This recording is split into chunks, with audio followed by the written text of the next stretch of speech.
The Utili-track system features these channels along the sides and front of the truck bed. The system comes equipped with heavy-duty tie-down cleats that can be locked in anywhere along the channels. Locking the cleats in place enables you, with rope or bungee cord, to safely tie down and secure virtually any type of cargo. To install the cleats, loosen the center bolt and insert the cleat into the channel as shown. Then turn the cleat 90 degrees and slide it to the desired location.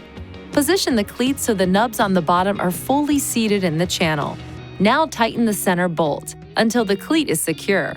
When inserted properly, there should not be a gap in between the bottom of the cleat and the top of the channel.